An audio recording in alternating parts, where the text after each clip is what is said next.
নজর রাখবো পরবর্তী খবরে। দমদমের মঞ্চে কারা ছিলেন জানতে চাইলো কেন্দ্রীয় বিজেপি ও প্রধানমন্ত্রীর দপ্তর। দমদমে মোদির সমাবেশ নিয়ে বিজেপিতে ইতিমধ্যেই বিতর্ক দানা বেঁধেছে। শুরু হয়েছে বিতর্ক, আর বিজেপির এক নেতা এবার সরাসরি ইমেল করে মোদি ও অমিত শাহকে অভিযোগ করেন। তারপরেই রাজ্য নেতৃত্বের কাছে বিষয়টি জানতে চাওয়া হয়। গত সপ্তাহে দমদমে প্রধানমন্ত্রী নরেন্দ্র মোদীর সভা ছিল এবং সেই সভায় কারা উপস্থিত ছিল কারা অনুপস্থিত ছিল তাই কিন্তু এবার জানতে চাওয়া হলো কেন্দ্রীয় বিজেপির তরফে।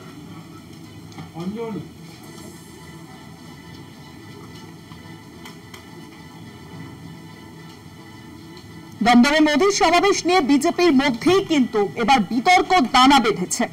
বিজেপির এক নেতা সরাসরি ইমেল করে মোদি ও অমিত শাহকে অভিযোগ করেন। তারপরে রাজ্য নেতৃত্বের কাছে বিষয়টি জানতে চাওয়া হয়। আরো জানবো, এখন নিউজরুমে সরাসরি রয়েছেন আমাদের বিশেষ প্রতিনিধি অঞ্জন রায়। অঞ্জন রায়, দমদমের প্রধানমন্ত্রী নরেন্দ্র মোদীর সভা এবং সেই সভাতে আমরা দেখেছিলাম লকেট চট্টোপাধ্যায় অনুপস্থিত, বেশ কয়েকজন বিজেপির বড় নেতৃত্বরা অনুপস্থিত ছিল এবং সেই নিয়েই কিন্তু এবার সরাসরি ইমেল করা হয়েছে। বিজেপির এক নেতা সরাসরি ইমেল করেছেন এবং তারপরেই কিন্তু কেন্দ্রীয় বিজেপি ও প্রধানমন্ত্রীর দপ্তর জানতে চাইলো দমদমের মঞ্চে কারা উপস্থিত ছিল কারা উপস্থিত ছিল না। দেখো, তুমি ঠিকই বলেছো, বাস্তব ঘটনা এটাই ছিল এবং এটা দেখেই কিন্তু দমদমের প্রধানমন্ত্রীর যে সভা হওয়ার পর এই বিতর্কটা সামনে চলে আসে।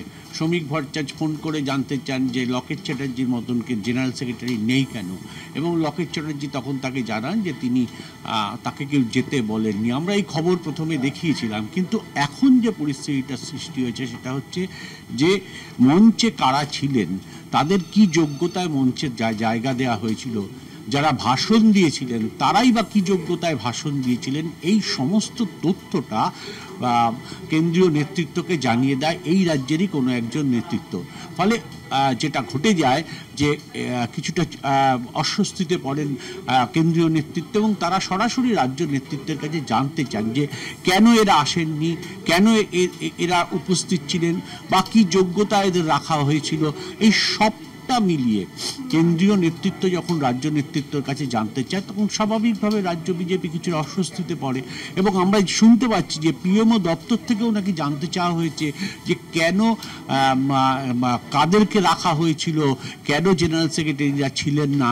এই সবটা মিলিয়ে কিন্তু রাজ্য বিজেপি এখন খুব অস্বস্তিতে পড়ে গেছেন। একই প্রধানমন্ত্রীর সভা, যে সভায় মারাত্মক নিরাপত্তা থাকে, সেখানে দাঁড়িয়ে একটা দায়িত্বশীল ভূমিকা একটা রাজনৈতিক দলের যা হওয়া উচিত সেটা কি তারা পালন করতে পারলো? আমরা যতটা শুনছি নাকি রাজ্য সভাপতি, দলের রাজ্য সভাপতি জানতেনই না যে মঞ্চে কারা থাকবেন, মঞ্চে কারা কারা ভাষণ দেবেন। এই সবটা মিলিয়ে কিছুটা ব্যাকফুটে বলতে পারো বিজেপি প্রধানমন্ত্রীর এই সভাকে কেন্দ্র করে। অনেক ধন্যবাদ অঞ্জন দা, সরাসরি ছিলেন নিউজরুম থেকে আমাদের বিশেষ প্রতিনিধি অঞ্জন রায়।